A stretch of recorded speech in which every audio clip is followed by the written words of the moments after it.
Bom dia, estamos aqui hoje em mais uma Cesta Básica para falar no nosso quarto episódio da temporada de auditoria ambiental. Vamos aguardar aqui o Guzmão, que está ainda tentando entrar. O Pascoal já está aí, a Deise, pessoal que já não perde uma cesta básica.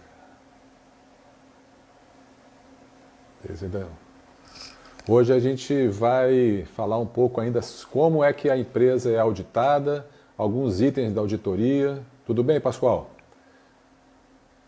O Guzmão já entrou também aqui agora, vamos chamar ele.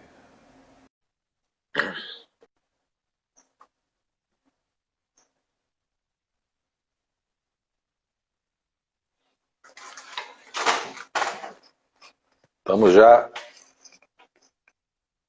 fazendo a conexão com o Guzmão.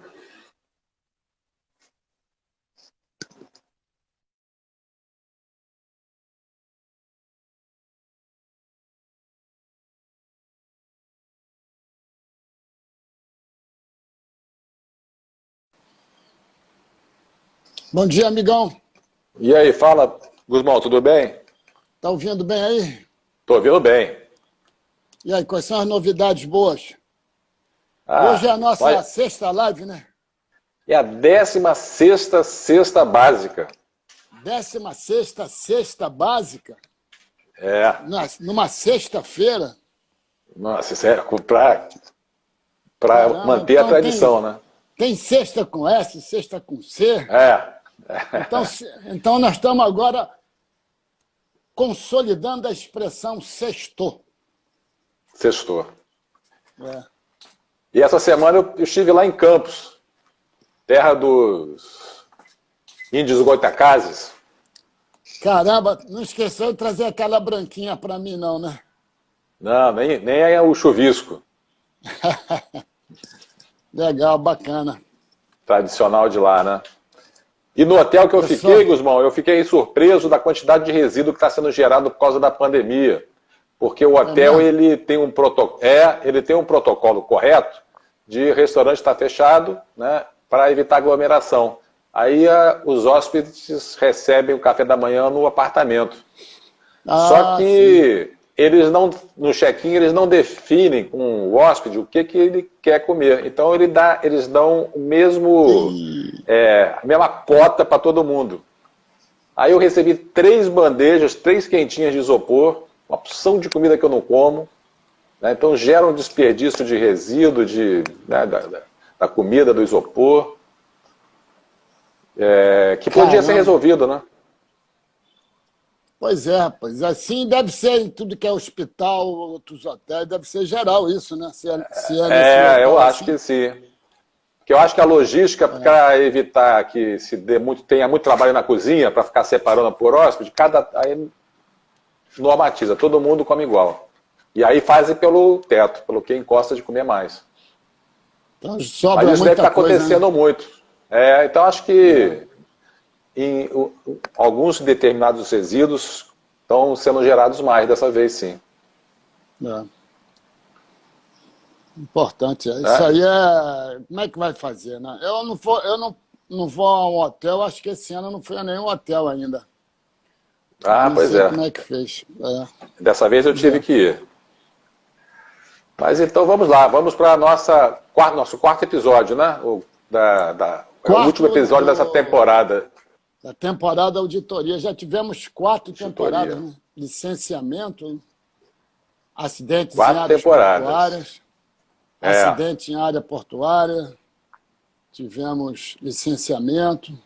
Licenciamento foi muito interessante porque nós fizemos aquela live no dia que o decreto lá do CELCA saiu jogando para março de 2001, né? É verdade. E o dia da auditoria, de audiência pública, a gente falou também uma semana antes da audiência pública virtual que aconteceu. Então estamos acompanhando o que está acontecendo. Agora vamos continuar com as auditorias, até porque, Martini, tem umas pessoas amigas, ex-alunos, amigos, que estão se preparando para concursos públicos, sabe? E vai abrir concurso para alguns municípios também, talvez abra para o IBAMA, né? Lá para o Chico Mendes. E a turma está interessada nessas aulas sobre auditoria, que estão muito, muito atualizadas, né? Exatamente o programa lá do concurso, né? Inclusive para os concursos quem não assistiu, é só assistir depois lá o que está gravado. Porque alguns municípios, né?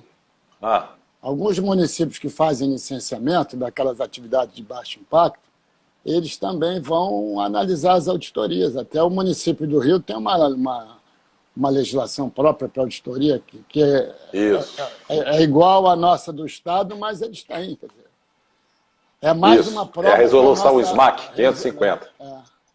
Resolução SMAC 550 aí. Então a turma está entrando, jogadora, Michele, está toda a turma, Georgina, muita gente já entrou aí. Então vamos continuar a nossa... Vamos lá. Então acho que a gente podia falar hoje uma coisa que a gente ainda comentou. Como é que a empresa é auditada numa auditoria ambiental ou num outro tipo de auditoria, dependendo do critério? Tem uma sistemática, tem uma metodologia que se usa com base numa norma da ISO, a NBR ISO 19011, que aí tem as etapas que têm que ser cumpridas para, de uma forma sistemática, você conseguir fazer uma auditoria. E aí começa com você fazendo uma avaliação da empresa e uma preparação da auditoria antes de chegar na empresa.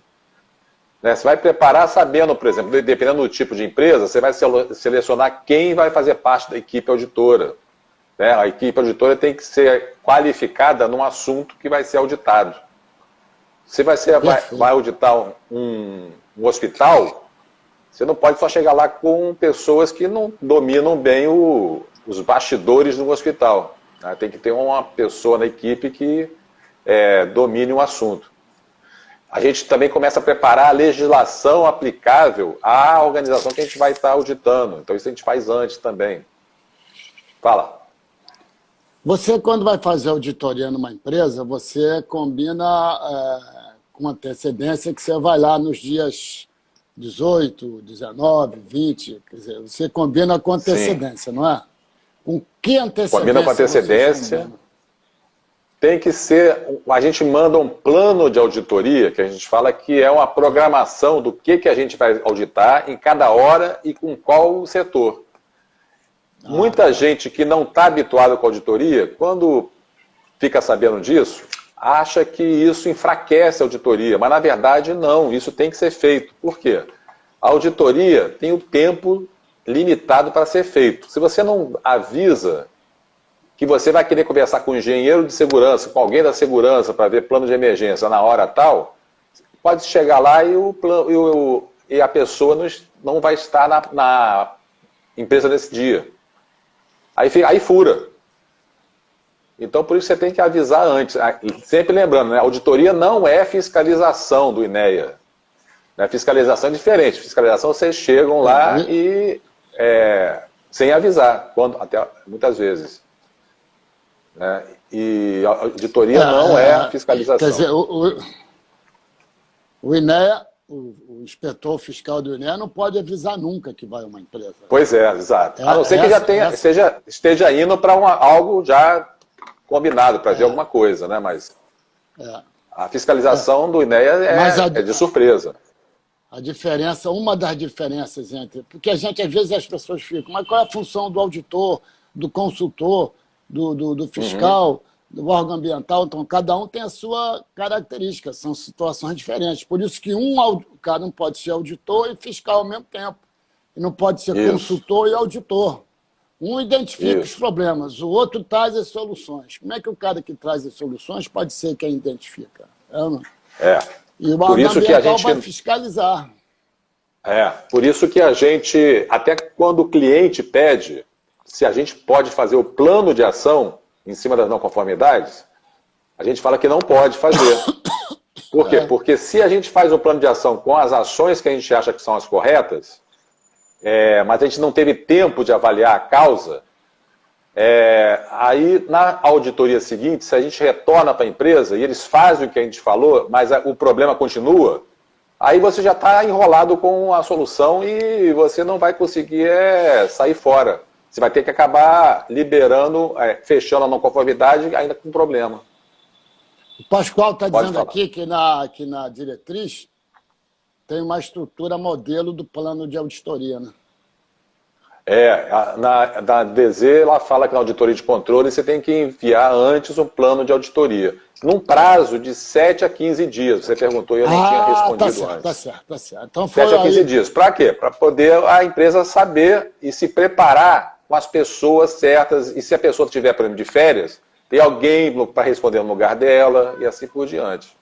Pode chamar também uma pessoa de uma outra unidade que entenda daquele assunto também, ou que já fez... Que entenda do assunto, sim. O importante é que a pessoa que vai estar sendo auditada, ela vai ser responsável pelas informações. A gente não pode chamar, por exemplo, a pessoa que faz o cafezinho para tirar dúvidas sobre uma área da produção.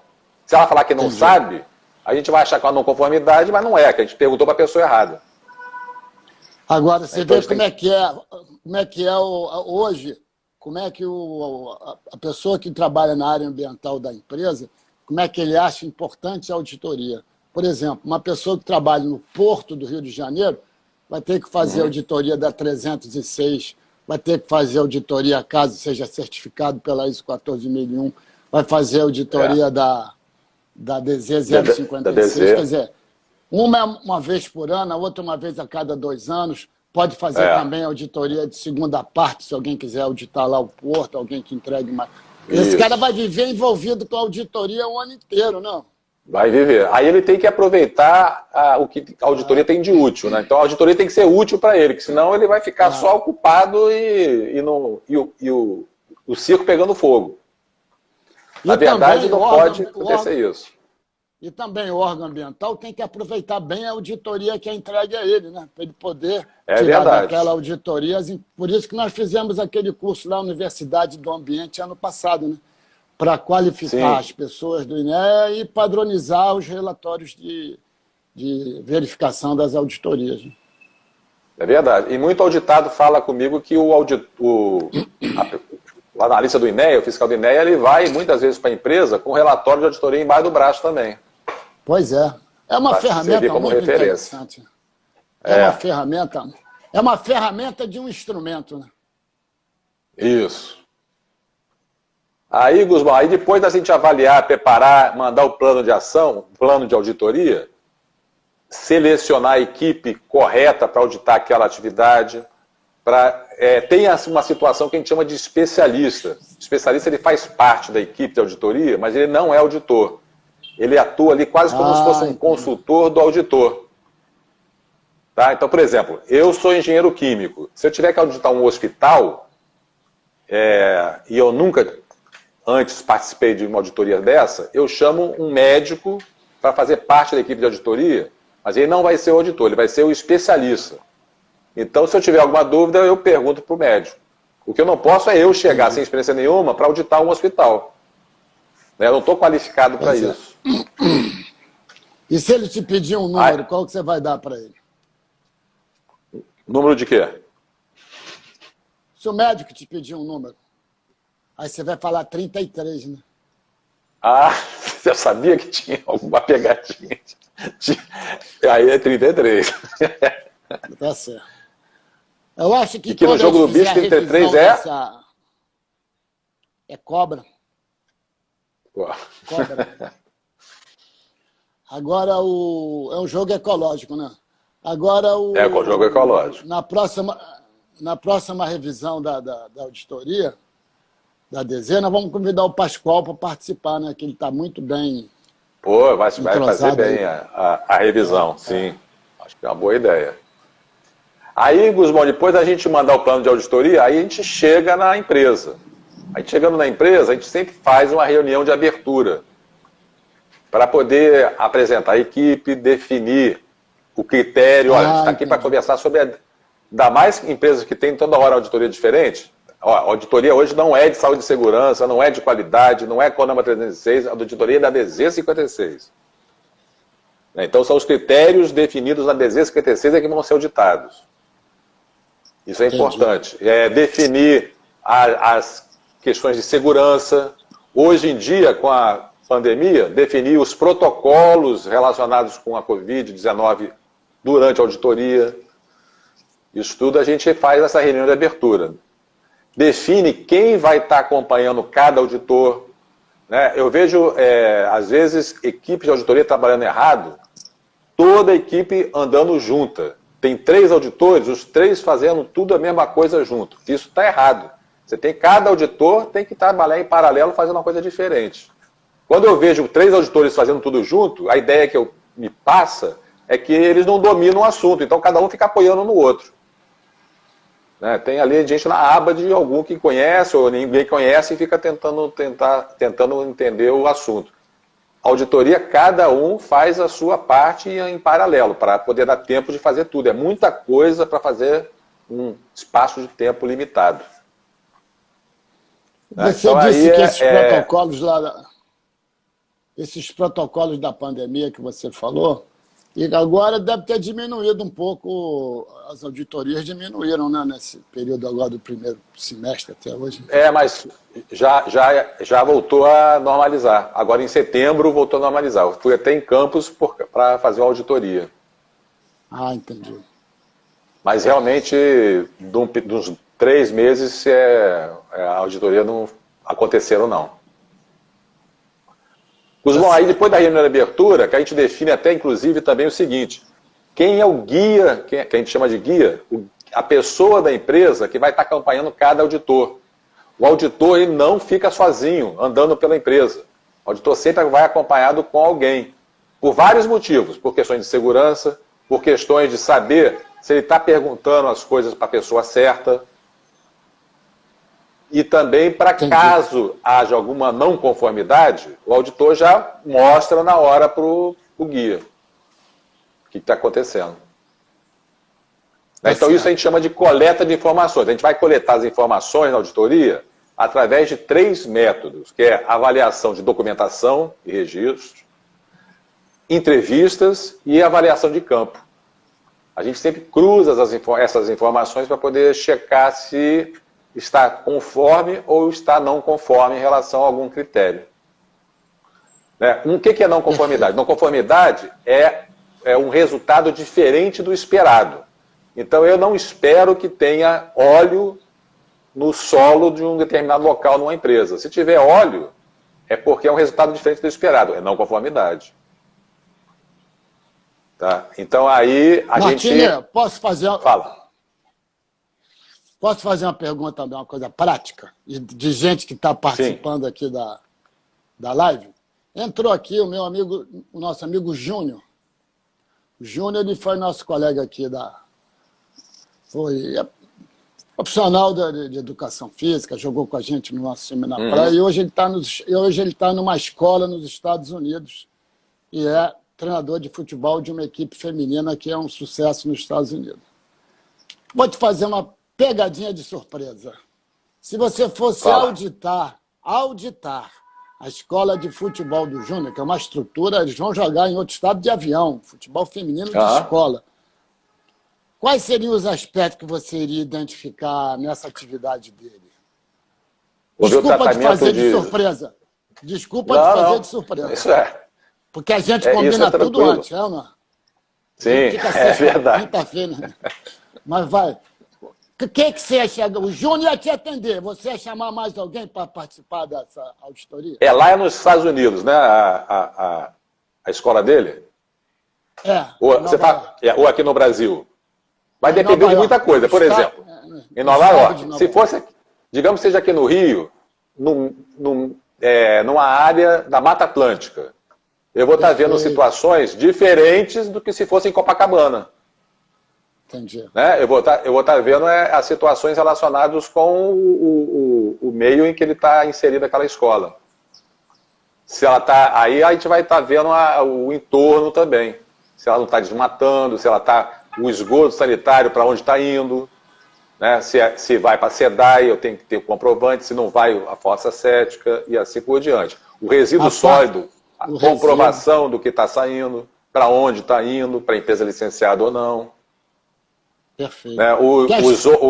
A escola vai ter ônibus para pegar os alunos. Então, esse ônibus aí, será que ele está lá vinculado ao PROCON Fumaça Preta? E assim por diante. Certo. É porque... Isso eu estou falando de auditoria, é uma auditoria de conformidade legal que eu estou falando, tá? Se fosse de sistema de gestão, aí são outros assuntos, além desse.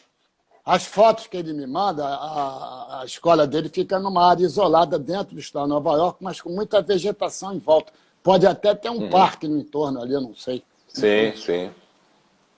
Aí, se for uma área de preservação, tem a legislação toda específica para aquela área. Muito bom, muito bom. Então, eu já deixar o Júnior aí avisado que pode sofrer uma vistoria lá no... Nós estamos recebendo figuras ilustres aqui hoje. O Júnior lá, entre todos, né? Sim. Os participantes, mas temos o Júnior que está lá nessa escola em Nova York, meu amigo José Luiz, que está em Lima, no Peru. Atualmente, a cesta básica é internacional, né? A cesta básica é internacional, Agora, também entrou também o nosso amigo aqui, Léo, o Leco, que é uma outra área. Essa não sei se você consegue fazer auditoria, mas o Léo é diretor de escola de samba. Então, também pode ser feito sim. O que se faz com aqueles resíduos, aquelas... Resíduo, exatamente. Resíduo que é o principal, né? Resíduo é o principal ali, né? Sim. E também a origem da matéria-prima, né? Se quem usa penas e tal, se aquela pena ali não é de uma ave que possa ser retirada. Quer dizer, mudando o assunto, não foi o Leco, mas colega que tem uma empresa de recolhimento de resíduos, ele falou que ele fez um contrato há uns 2 anos atrás lá com a Liga de Escola de Samba. O que retirou de resíduo e que deu aproveitamento e reciclagem foi um absurdo. Muita coisa. Imagine, acho que são 8 escolas por noite, cada escola com cerca de 2.500, 3.000 componentes. O que não vai gerar de material plástico, resina, essas coisas? O Léo está sempre presente nas nossas... Eu ia falar. Vou falar para você uma coisa. Eu só vou desfilar numa escola de samba hoje se eu souber qual o destino que ela dá para os resíduos, se dá destino adequado. Tanto no barracão como no desfile. Isso que eu ia falar, que são 2 etapas. No barracão, quando está montando as fantasias dos carros, e depois lá na dispersão, quando o pessoal vai jogando para o alto, não é muita coisa. É verdade, Tá certo. Então é isso mesmo. Agora, voltando a Deise mandou uma boa avaliação do ruído. É verdade, tem razão. Quando tem o ensaio, né? Pois é. Agora, aí é uma atribuição municipal, eu acho, né? Que é o município que vai fiscalizar esse tipo de atividade. Eu estava sentindo falta da Deise, mas ela entrou, não. O Rafa também entrou. Quer dizer, ela entra primeiro que eu, né? É isso que eu ia falar. Ela é tão pontual que até em live ela chega antes da hora. Para não perder o tempo. Mas, o Guzmão, aí a não conformidade é um resultado diferente do esperado que estava... beleza. Estava marcando o tempo, né? Mas é o resultado diferente do esperado em relação à legislação. Agora, se está tudo certo, mas o auditor percebe que pode melhorar, a gente chama de oportunidade de melhoria. Certo. Mas eu vejo, às vezes, relatório de auditor errado que dá oportunidade de melhoria quando, na verdade, é uma não conformidade. Se a legislação fala uma coisa e não está sendo feita aquela coisa, não é oportunidade de melhoria de jeito nenhum, é não conformidade. Tá. Você pode repetir, Martini, por favor, isso que é importantíssimo. O pessoal pediu para repetir aqui. Eu vejo, às vezes, em relatório, não sei o motivo, até suspeito, mas não sei, que o auditor, ao invés de dar uma não conformidade, quando não está atendendo a legislação, ele dá como uma oportunidade de melhoria.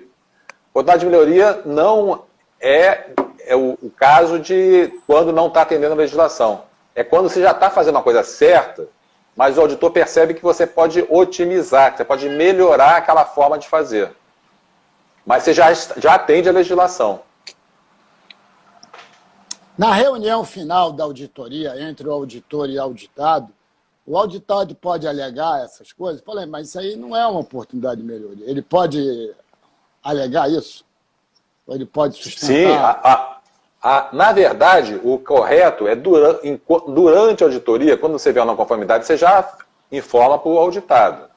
Já informa a oportunidade de melhoria. A reunião de encerramento é só para consolidar tudo que já foi visto naqueles dias todos. Tá certo. Mas pode acontecer de chegar uma pessoa que não estava participando bem da auditoria e refute. Por isso que o auditor, quando ele dá uma não conformidade, ele tem que ter certeza do que ele está dando. Porque se chega no final, na reunião de encerramento, uma pessoa e avalia e consegue reverter, isso fica muito mal para o auditor. Quando consegue reverter em relação a mostrar que o auditor falou que a não conformidade não era uma situação normal. Não sei se deu travada no seu por aí.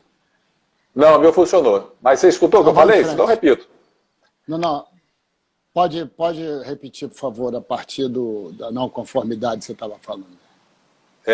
O que eu falei é que na reunião de encerramento, é importante que quando alguém refute alguma não conformidade, que o auditor tenha argumento para defender aquela não conformidade. Por isso que na hora que ele dá a não conformidade antes, ele tem que ter certeza do que está falando, porque se depois começa as não conformidades a serem derrubadas nessa reunião de encerramento, o auditor perde a moral. Tipo assim, poxa, mas que auditoria é essa que o cara já fala uma coisa e depois fala outra? Então ele tem que, quando ele fala lá atrás, ele tem que já estar pensando em todas as situações para ter certeza que ele vai defender aquilo. E a reunião de encerramento não é para esse tipo de discussão, é para poder só consolidar e terminar rápido, não é para tentar ficar tirando uma conformidade, porque isso já foi conversado antes. Entendi. Tá certo. O Pascoal está sustentando aqui que a reunião de encerramento é tensa. Depende do auditado, né? E depende do auditor também. Depende como foi o processo da auditoria todo, até chegar na reunião de encerramento. Quanto mais você conversa antes, menos tensa é essa reunião. Entendi. E outra coisa, Martini, o auditor, normalmente ele repete no outro ano a auditoria, é ele mesmo que vai fazer, a equipe dele que faz? Você normalmente faz novamente? Pode fazer. A gente acaba variando também os auditores, né? Quando se vai mais de uma vez, 2 vezes na empresa. Apesar de que na DZ não tem nada falando que tem que se fazer isso. Não, e nem na ISO 14001 não tem nada, seria uma prática, né, a ser feita. E aí, Guzmão, no final, depois de ter a reunião de encerramento, se faz o registro dessas evidências todas através de um relatório de auditoria. Né, que aí é a evidência, né, o registro do que foi a auditoria. A fotografia está registrada no relatório. Perfeito. Aí você falou de auditoria de segunda parte, né? Na verdade, a gente podia até conversar um pouquinho sobre isso. O que é a auditoria de segunda parte? A auditoria de segunda parte é a relação entre o que o auditado e o auditor tem durante a auditoria. Então, a auditoria ela pode ser de primeira, segunda ou terceira parte. A auditoria de primeira parte também é chamada de auditoria interna. É quando a própria organização se audita. Né? Ou ela pode chamar uma outra pessoa. Eu, por exemplo, eu não sou de uma empresa auditada, mas ele pode me chamar para eu ser auditor interno. Então, a auditoria interna é quando a própria organização se audita, mas para dar mais independência ainda, eles chamam um auditor externo para fazer essa auditoria interna. Porque na auditoria interna é importante a pessoa que trabalha no laboratório, por exemplo, não auditar o laboratório. Ele audita a produção, e alguém da produção audita o laboratório. Então tem que ter uma certa independência, apesar de todo mundo ser da mesma empresa. Quer dizer, a auditoria de primeira parte, ela é voluntária, é isso? Ela é voluntária, isso. E é uma auditoria interna, que a gente chama, e ela é praticada e é exigida na ISO 14001. É um dos requisitos da ISO 14001, é ter uma auditoria interna. Para quê? Para a diretoria conseguir, com esse relatório, fazer uma análise crítica de como está indo o sistema de gestão da empresa. Perfeito. E outros propósitos também que já foram definidos. Sem quebrar a tua sequência das auditorias, mas para não deixar as perguntas aqui passarem... Eu não estou lendo porque está pequeno para mim, mas, por favor, essa interação é super importante.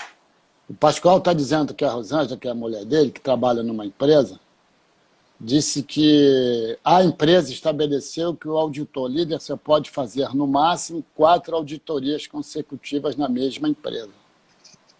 Isso na determinação da empresa.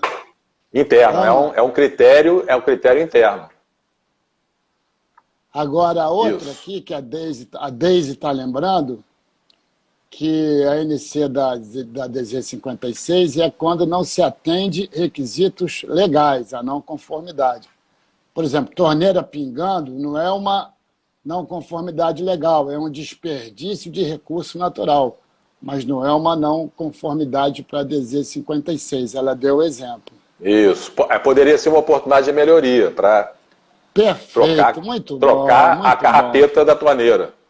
Muito bom. Que espetáculo, hein? Puxa vida, essas lives são sensacionais. Vem cá, outra coisa, Martini. Então, a auditoria de primeira parte é essa, não é isso?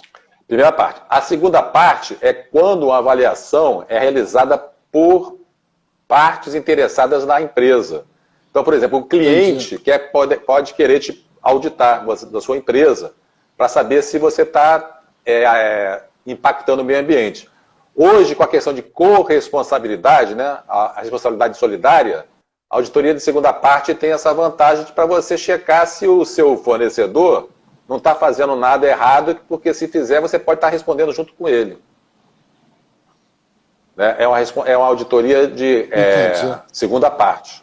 Por exemplo, você quando contrata alguém para tratar o seu resíduo, ou para receber o seu resíduo para depois tratar, você pode fazer uma auditoria lá de segunda parte para checar se aquele seu tambor está lá certinho ainda, ou se ele já foi tratado.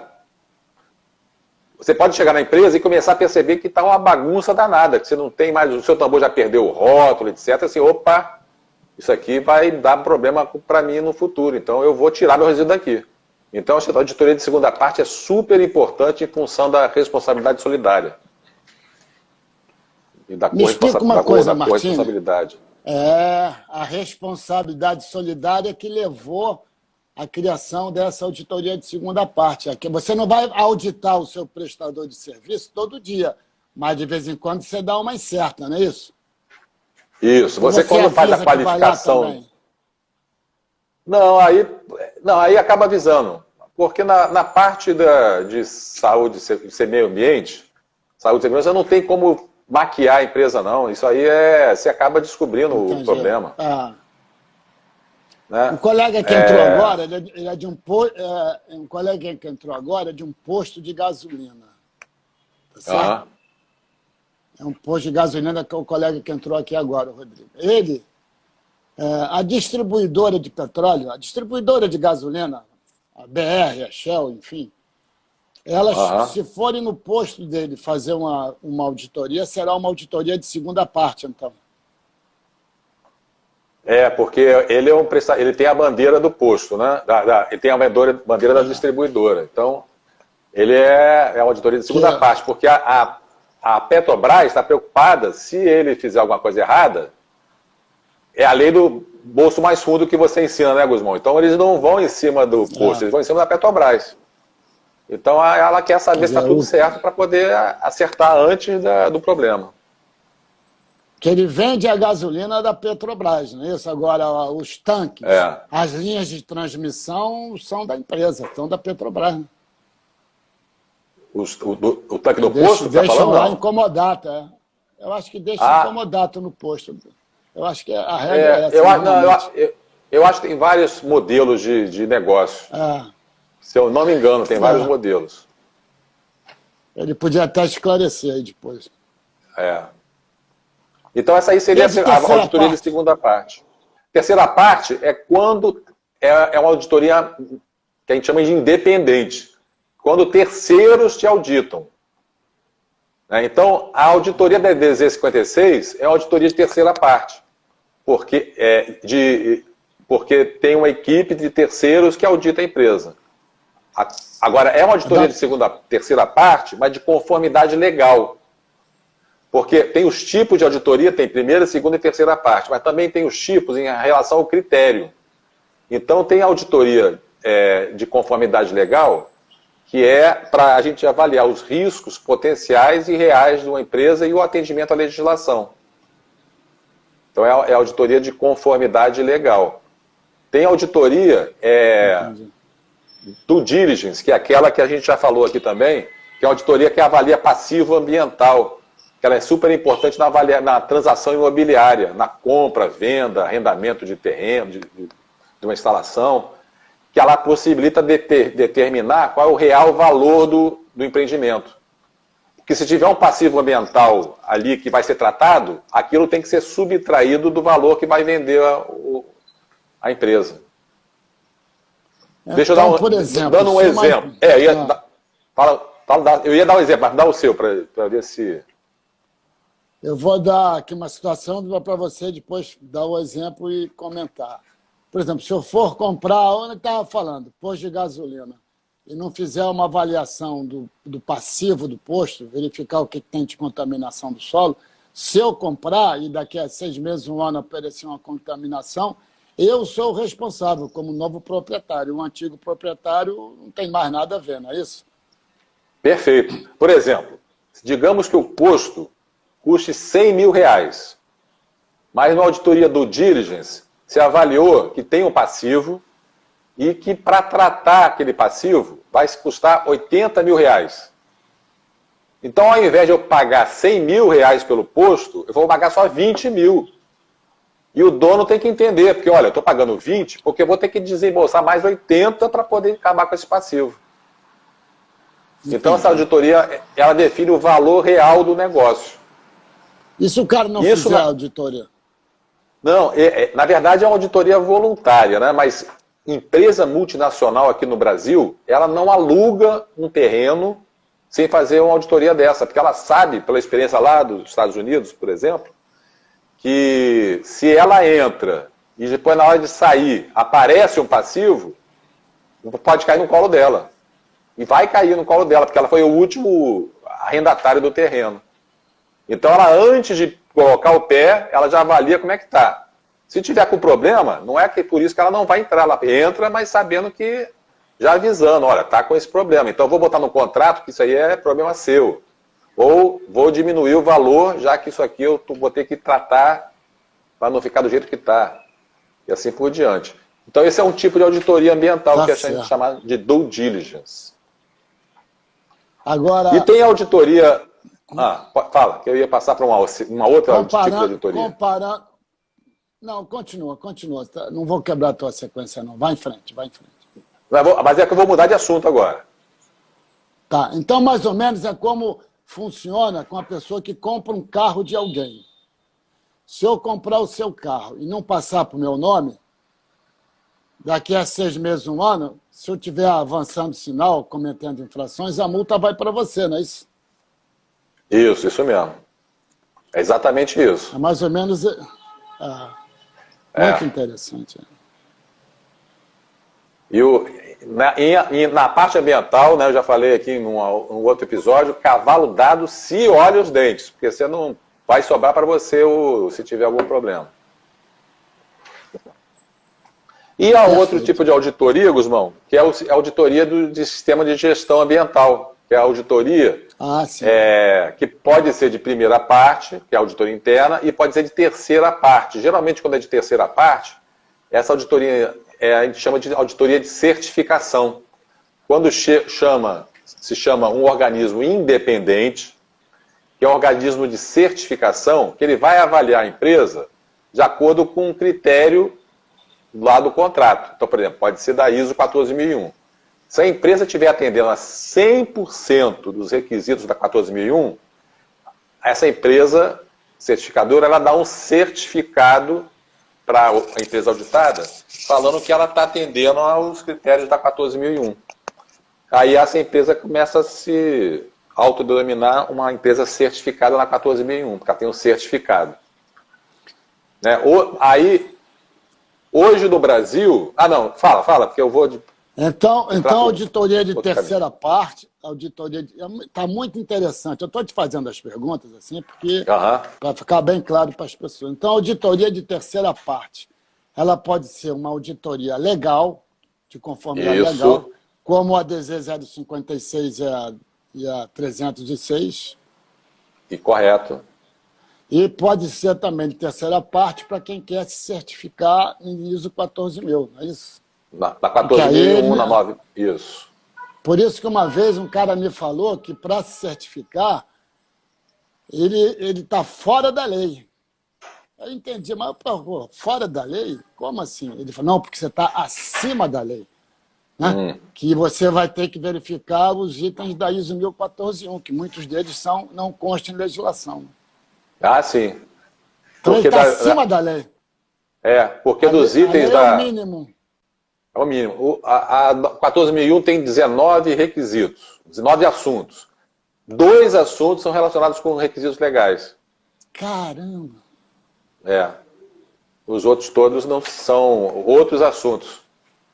Por isso que foi um modelo bem sucedido, né? Porque empresas que eu auditei há 6 anos, que não tinha 14.001, e eu volto agora, eu percebo que a 14.001 ajudou a empresa realmente a melhorar o desempenho ambiental. Que bacana, hein? E aí, o que esses organismos de certificação são? São organismos que eles são acreditados pelo Inmetro. Eles são certificados pelo Inmetro para poder trabalhar no Brasil dentro do sistema brasileiro de avaliação de conformidade. Tá? Então, a empresa audita os clientes, mas ela também é auditada pelo Inmetro para poder garantir que ela está fazendo o trabalho direito. Isso tudo para dar credibilidade ao sistema brasileiro de avaliação de conformidade, para poder garantir que aquele certificado, quando chega lá na Europa, tem lá o selo do Inmetro, mostrando que a empresa aqui no Brasil, certificadora, ela foi avaliada pelo Inmetro. E está dentro do sistema brasileiro. Hoje, certificador vive de credibilidade, né, Martin? É verdade.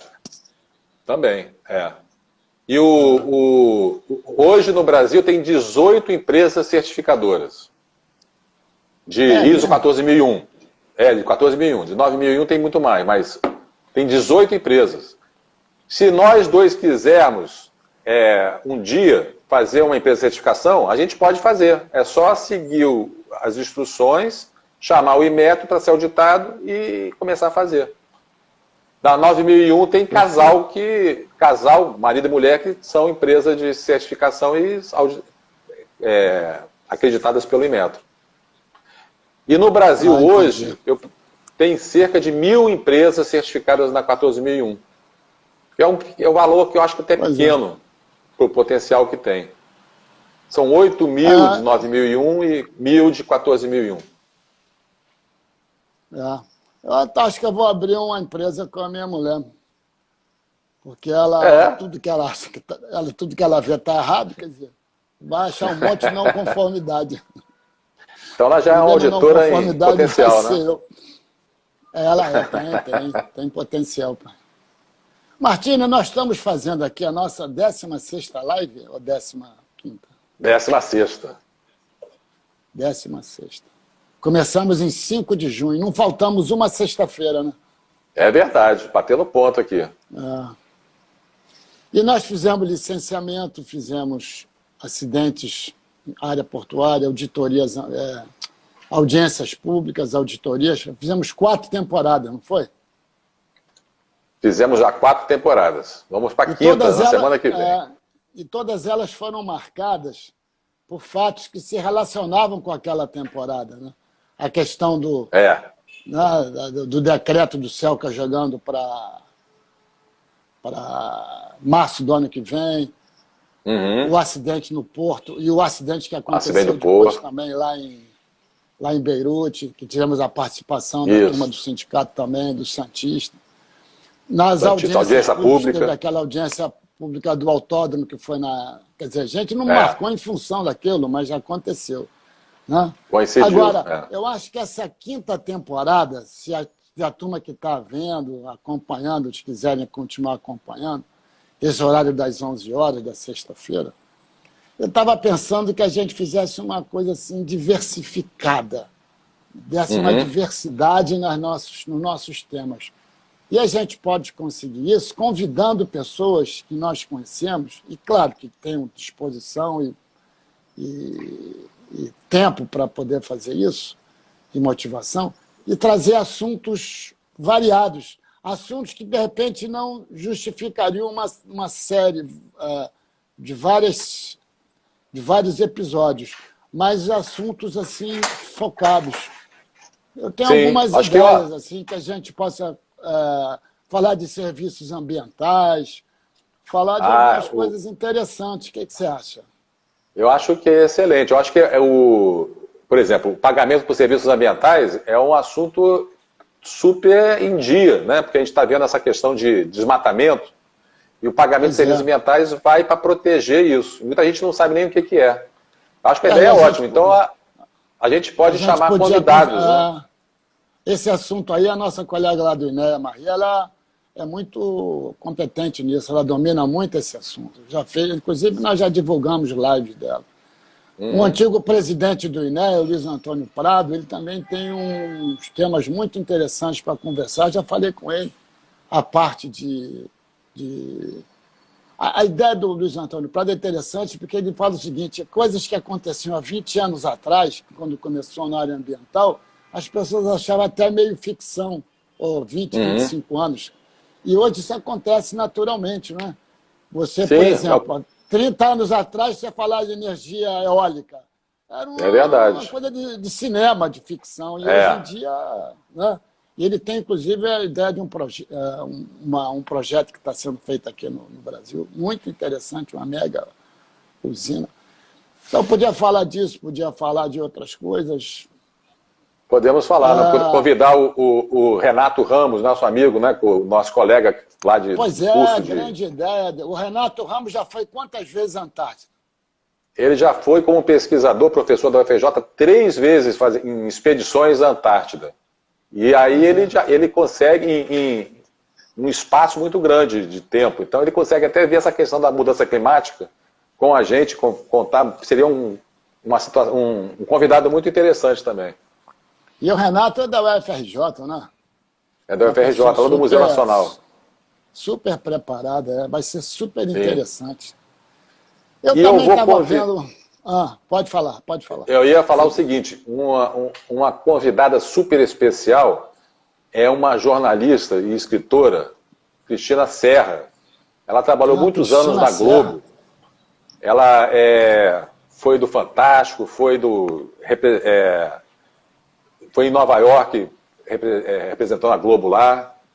E ela é do primeiro time de jornalistas ambientais. Ela que cobriu Mariana, o desastre de Mariana, e fez um livro que hoje é referência. A gente pode tentar convidá-la para ver se ela não vem aqui. Até abrir essa temporada aí de convidados especiais, né? Pois é. Eu me lembro dela na televisão, ela participava assim, com uma certa frequência daquele programa das 11h30 do Jô Soares, né? Ela fazia uma participação, quando eram só mulheres, né, que comentavam. Eram as meninas do Jô, ela era uma delas, isso mesmo. Poxa, será que ela daria esse presente para o eu acho que a gente vai, vamos ver, eu acho que tem chance, eu vou convidá-la. Que a gente faria assim uma temporada, né, convidados especiais, até a gente pode bolar um nome para isso. No momento não está me ocorrendo assim, mas seria... Tá certo. Sextas especiais, alguma coisa ali. Sextas novas, alguma coisa assim. Eu acho que é muito interessante a gente partir para essa... Que aí muda um pouco a dinâmica, né? Porque aí a pessoa vai ver aquilo Sim. pontual, né? E trazer uma pessoa que é especialista num assunto importante, né? No contexto atual. Pessoas Vamos fazer isso sim. Tem muita gente que eu faço contato, só que a gente, como é uma vez só por semana, às vezes durante o expediente, as pessoas ficam meio limitadas. Né? Mas podemos sim fazer isso com assuntos que não são assuntos da nossa especialidade. Né? Você acha que na semana que vem poderia, então, conversar com a Cristina? Eu vou ligar para ela e vou ver se a gente consegue trazer. Entendi. Uma outra coisa que eu queria... Um bom início de temporada com ela. Ela era jornalista, foi correspondente da Globo em Nova York, mas ela depois se dedicou à área ambiental? Ela, na verdade, quando ela foi escalada pelo Fantástico para cobrir a tragédia de Mariana. Aquilo ali foi um divisor para ela e ela acabou saindo da Globo e enveredando para essa parte mais ambiental. Cara, então foi um sinal que ela teve, né? É interessante, Ela vai ser muito interessante a participação dela. Que, inclusive, de Mariana, ela pode comentar sobre as responsabilidades ambientais, a gente pode falar sobre isso. Eu acho que o tema, para ficar para o nosso público, né, para a gente, eu acho que tem que ser por aí mesmo.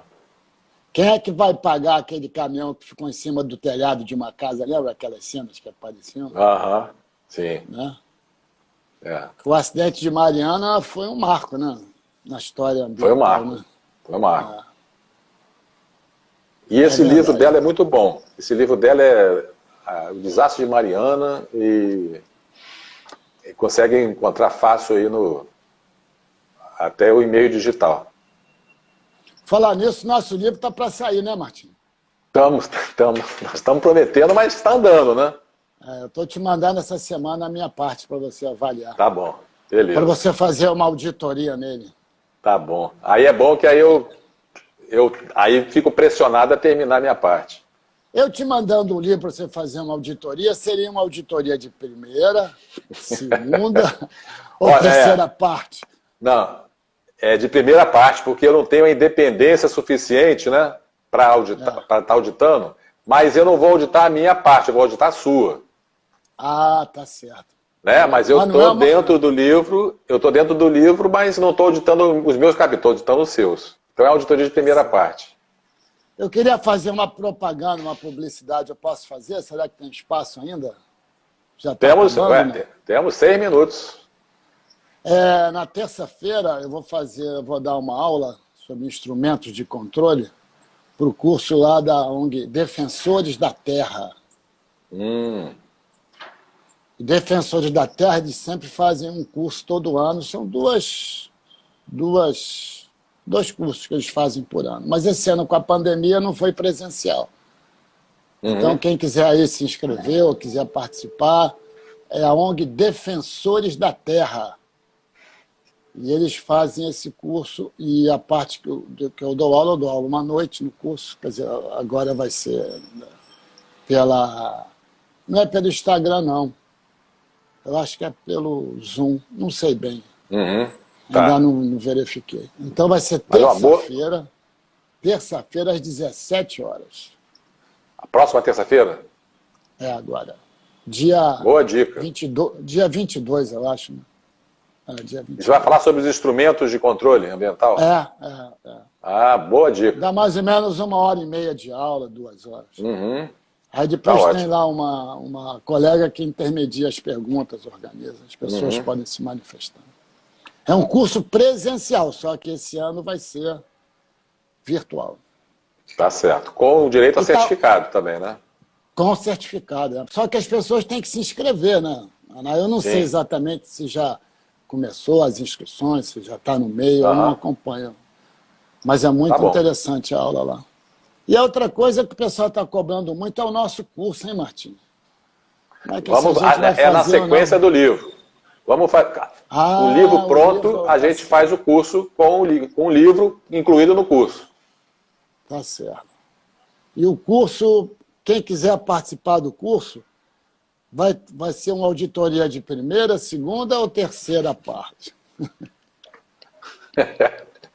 Do nosso curso? Aí é voluntário, né? Não é uma coisa... Mas vai ser... Aí eu acho que... Vai ser um bom relatório no final das contas, né? Ah, sim. A reunião não vai ser tensa do curso, não, né? Como Pascoal. Não. Essa não. Pelo contrário. Tá certo. Então acho que concluímos aqui mais uma temporada, né? A gente ficou durante um mês falando sobre auditoria ambiental, mas cobrimos bastante, de uma forma bastante ampla. Eu acho que foi uma oportunidade muito interessante para as pessoas terem um contato com você falando sobre isso, que você é um auditor. Uhum.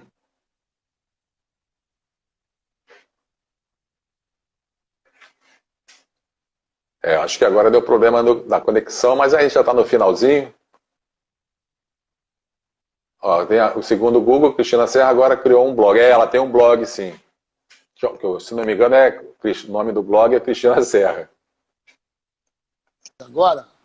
Sim. Viu? Você tanto falou que o Renato vai participar com a...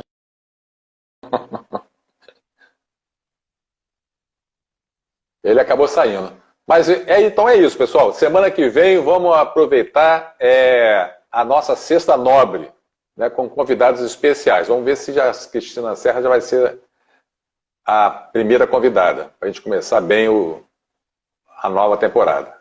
Então é isso. Um abração e até semana que vem.